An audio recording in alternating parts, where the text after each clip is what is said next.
nagulat ang NBA. Panathinaikos, gumawa ng malaking offer para kay Nikola Jokic at pinakamatangkad na player sa NBA. Opisyal nang pumirma sa West Team. Akala nating malinaw na ang future ni Jokic. Sinabi na mismo ng 3-time MVP na ang plano niya ay manatili sa Denver Nuggets hanggang sa matapos ang kanyang professional basketball career. Para sa isang player na naging mukha ng franchise at nagdala na ng championship sa Denver, parang mahirap nang isipin na may ibang team na makakapag-agaw sa kanya. Pero may isang team sa Europe na mukhang hindi naniniwala doon at hindi lang simpleng recruitment ang ginawa nila. Sinubukan mismo ng Panathinaikos na gumawa ng seryosong offer para sa kanya at ang kanilang plano ay dalhin ang superstar center mula sa NBA papunta sa Athens, Greece. Oo, tama ang narinig ninyo. Isang European basketball club ang nagtangkang kunin ang isa sa pinakamalalaking pangalan sa NBA ngayon. At kahit tinanggihan ng Nuggets ang unang proposal, mukhang hindi pa tapos ang owner ng Panathinaikos na si Dimitrios Giannakopoulos dahil ayon mismo sa kanya, maaaring subukan niyang muli sa susunod na taon at doon nagiging mas interesting ang buong kwento. Dahil hindi naman basta-basta ang timing ng kanyang plano. May isang kontrata si Jokic na maaaring maging susi sa lahat ng ito. Ayon sa mga ulat, nais ni Giannakopoulos na kumbinsihin siya na huwag gamitin ang kanyang player option para sa 2027-2028 season na nagkakahalaga ng humigit kumulang $63.8 million at sa halip ay pirmahan ang isang deal para maglaro sa Panathinaikos. Sa unang tingin parang imposibleng mangyari. Bakit naman iiwan ni Jokic ang NBA, ang Denver Nuggets at tens of millions of dollars para maglaro sa Europe? Pero dito pumapasok ang kakaibang confidence ni Giannakopoulos. Sinabi niya na gumawa siya ng seryosong proposal hindi lamang para sa Nuggets kundi pati mismo kay Jokic. Ang problema, mabilis siyang tinanggihan ng Denver. Ayon kay Giannakopoulos, halos ilang segundo lang ang itinagal bago niya marinig ang sagot mula sa Nuggets.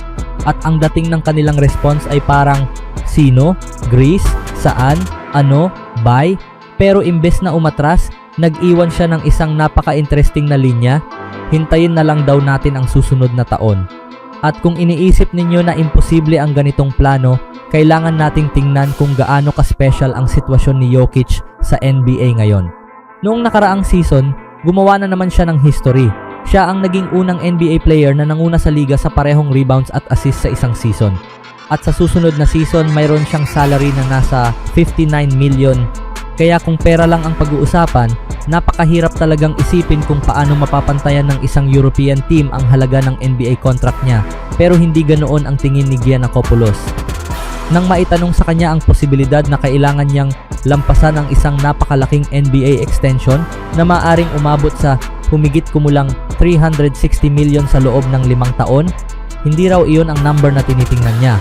Para sa kanya, ang tunay na benchmark ay ang $64 million player option ni Jokic para sa 2027-2028 season.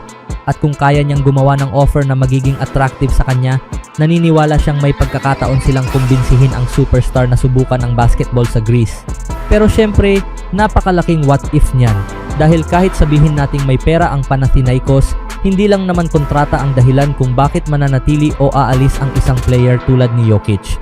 Pero kapag nagsimula ng maging komplikado ang finances ng isang championship contender, natural lang na mapag-usapan kung hanggang saan kayang panatilihin ng team ang kanilang core. At syempre, hindi ito ang unang pagkakataon na sinubukan ni Giannakopoulos na kunin ang isang player mula sa Nuggets pero hindi pumayag ang Lithuanian center. Pinili ni Valanciunas na manatili sa Denver para makapaglaro kasama si Jokic, ngunit hindi nagtagal ang partnership dahil iniwave siya ng Nuggets matapos ang season.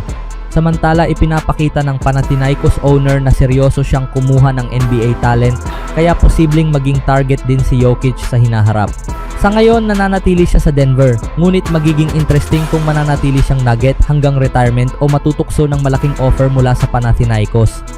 Sa kabilang balita, mukhang kailangan ng mag-ingat ni Victor Wembanyama, hindi dahil may bagong superstar na dumating sa NBA, kundi dahil may bagong higante na ngayon sa LA Clippers na maaaring maging isa sa iilang players na kayang makipagsabayan sa kanya pagdating sa taas at shot blocking.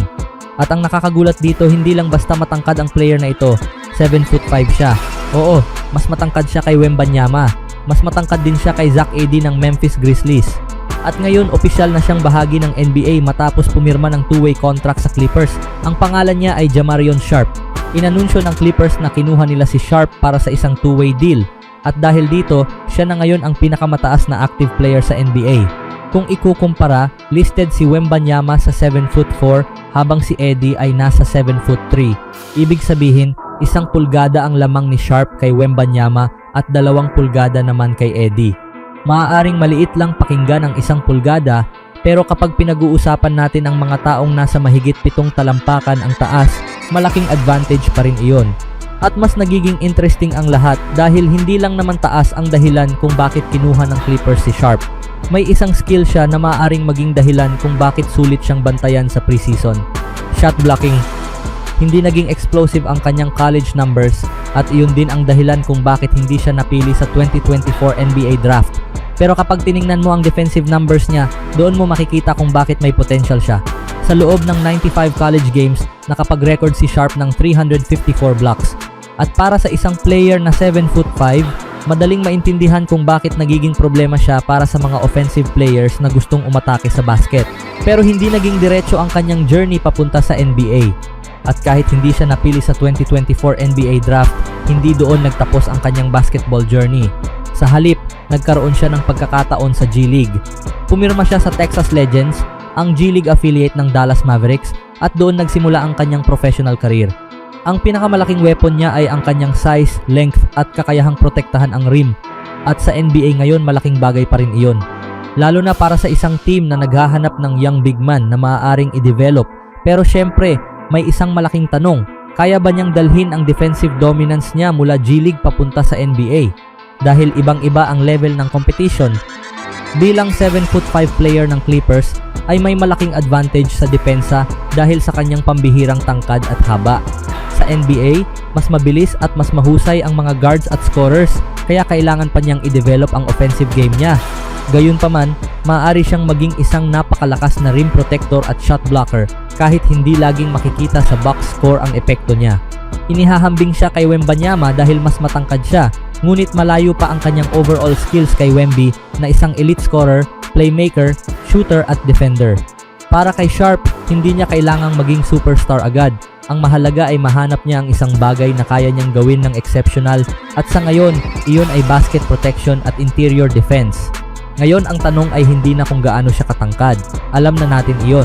Ang mas malaking tanong ay, kaya ba niyang gamitin ang height na iyon para maging tunay na NBA level defender?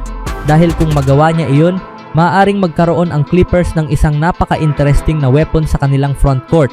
At baka sa susunod na makita natin siyang nakaharap si Wembanyama, hindi na lang ang height difference ang pag-uusapan natin.